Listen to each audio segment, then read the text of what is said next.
Hello, नमस्ते. कसे आहात सगळे? छान ना? मी पण मस्त आहे. आज मी सिनियर सिटीजन्ससाठी थोड्या टिप्स घेऊन आलेली आहे. हल्ली काय झालं हो, आजूबाजूला बघितलं, न्यूजपेपरमध्ये वाचलं किंवा मीडियामध्ये बघितलं, सिनियर सिटीजन्सांचं जरा कठीण दिसायला लागलेलं आहे. म्हणताना आम्ही जरा 5-6 सिनियर सिटीजन्स एकत्र बसून काही पॉइंट्स काढले. प्रत्येक सिनियर सिटीजनना आपल्याला हे फॉलो करायला पाहिजे असं वाटते. नो डाऊट ज्यांची मुलं तुम्हाला छान बघतात, आपण तेवढी हे करायचं नाही, पण मेजॉरिटी हल्ली बघतो मुलं कुठेतरी असतात, आईवडिलांना घेऊन जायला तयार नसतात त्यांच्याबरोबर, किंवा मुलं तयार असली तरी सुनांना नको असते, किंवा कधी कधी हे सिनियर सिटीजन्सांना पण नको असते. हे पण आहे, मी मुलांना म्हणत नाही आहे. कित्येक ठिकाणी मुलं म्हणतात आम्ही घेऊन जायला तयार आहोत आईबाबांना, पण आई बाबा आमच्या बरोबर यायला तयार नाहीत, असे पण आहेत काही अनुभव. त्यामुळे हे आम्ही अंदाजे काढलेले टिप्स आहेत. तुम्हाला कुठले योग्य वाटतात ते तुम्ही फॉलो करू शकता. पहिली गोष्ट म्हणजे तुमच्याकडे केवढे पैसे आहेत हे मुलांना अंदाज लागू देऊ नका. का म्हणजे तुमच्याकडचे पैसेचा त्यांना अंदाज लागला का नाही, त्यांना लगेच काहीतरी सेटअप काढायचं असते, घर घ्यायचं असते, काहीतरी ते त्यांना हवं असलेल्या गोष्टीचं अरेंजमेंट करायला लागतात. त्यामुळे बिलकुल अंदाज देऊ नका. तुमचे नंतर त्यांचंच आहे, तर नॉमिनी घालून ठेवणारच आहात तुम्ही, पण तुम्ही आहात तोपर्यंत त्यांना पैसेचं सांगू नका. आणि तुम्ही राहत असलेलं घर, फ्लॅट काही तर तुमचे नावावरच असू देत. तुमचे नंतर ती मुलांची नावं लावा त्याला तुम्ही. प्रॉपर्टी कार्डवर त्यांची नावं लावून ठेवा तुमचे नंतर, पण तुम्ही असताना सगळं काही मुलांचे हातात त्यांचे नावावर करून देऊ नका. काय होते लगेच, मग कोणाला गरज नसतो तो विकून टाकतो आणि कॅश करून घेतो. मग तुम्ही कुठे राहायचा हा पण प्रश्न पडतो. त्यामुळे बिलकुल तुम्ही राहत असलेलं घर, फ्लॅट काय आहे तर बिलकुल त्यांचे नावावर आत्ता करायचं नाही. तुमचे नंतर नॉमिनी त्यांची लावून ठेवा. आणि एस्पेशली रिटायरमेंट नंतर काय होते, आपला दिवसभर घरात जातो, तो मग नवरा असू देत बायको असू देत, मग दोघांची भांडणं चालू होतात. त्यामुळे शक्यतो नवरा बायको ॲटलिस्ट रिटायरमेंट नंतर तरी भांडत जाऊ नका, बिलकुल भांडू नका. आणि पुढचं, नातवंडांचे काही निर्णय घ्यायचे असले तरी तुम्ही घेऊ नका. तुम्हाला विचारलं तर तुमचं मत सांगा. त्यांना कुठल्या शाळेत घालायचं, का IB बोर्डात घालायचं, त्यांना डान्स क्लासला घालायचं, म्युझिकला घालायचं, कुठले क्लासेसांना घालायचं, काय करायचं, हे काहीही तुम्ही निर्णय घेऊ नका. इवन कुठल्या शाळेत घालायचं त्यांचे आई बाबा निर्णय घेऊ देत. त्यामुळे ती तुमची नातवंड आहेत, मान्य आहे, पण त्यांची जबाबदारी त्यांचे आई बाबांची आहे. त्यामुळे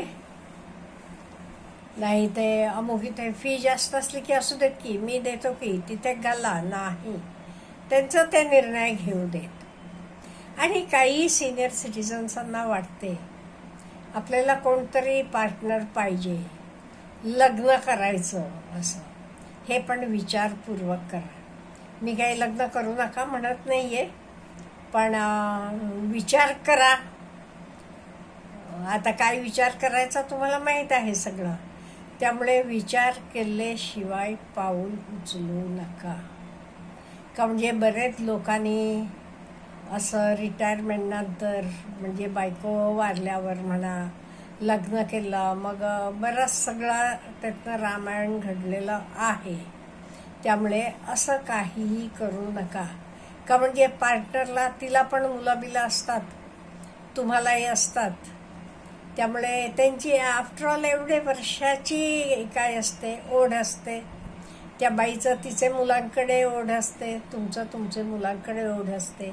मग ह्या गोष्टीतनं खूप वादावादी होते आणि वेगळं होतात. मी डोळ्यानं पाहिलेलं सांगते तुम्हाला. त्यामुळे मी काही तुम्हाला करू नका म्हणत नाही आहे. चांगलं झालेली उदाहरणे आहेत, पण अगदी विचारपूर्वक करा. म्हणजे तुम्हाला कुठेही त्रास होऊ नये आणि तुमचं तुम्ही स्वतंत्र जरा राहावा. कुठे जायचं आहे, यायचं आहे, अगदी मुलांवर अवलंबून राहू नका. नाही ते मला इथे सोड रे, तिथे सोड रे, नाही. रिक्षा करा, हे बोलवा, काहीही करा, पण त्यांच्यावर अवलंबून राहू नका. ते होऊन म्हणाले बाबा आज सुट्टी आहे मी सोडतो, ठीक आहे. नाही ते मला सोडायला पाहिजेस, तू जाताना मला सोडून जा, नाही. आपणही फ्री राहायचं, त्यांनाही फ्रीडम द्यायची. आणि हे बघा, तुमचे मुलांनी कसलं घर घ्यायचं, कसली गाडी घ्यायची, त्यांचं ते ठरवू देत. तुम्हाला विचारलं तर तुम्हाला जे योग्य वाटते तर तुम्ही ॲडवाईस करा. नाही ते नाही, अमुक गाडी घे, अमुक एरियातच घर घे, नाही. बिलकुल असलं काही सांगत बसायचं नाही. आणि एस्पेशली त्यांची लग्न झाल्यावर त्यांना जास्त काही ॲडवाईस देत बसायचं नाही. आणि तुम्ही पण जास्त ओव्हर थिंकिंग करू नका. माझं कसं होणार, अमुक कसं होणार, नाही. बिलकुल ओव्हर थिंकिंग करायचं नाही. रिलॅक्स्ड माइंड ठेवा, व्यवस्थित राहावा. आणि कोणालाही तुमचं तुम्हाला सुद्धा जास्त फोर्स करत बसू नका. म्हणजे अमुक व्हायला पाहिजे, एवढेच्यात हे व्हायला पाहिजे, असलं काहीही करू नका. आणि तुमचे कॅपॅसिटीपेक्षा जास्त काम करत जाऊ नका. यंग वयात तुम्ही केलेलं आहे म्हणून आता पण करतो, नाही. तुम्हाला किती जमते तेवढा करा. काही लोक मी बघितलेत अगदी इंडिपेंडेंट. आमच्या घराजवळ एक 85 वर्षाचे आहेत गृहस्थ.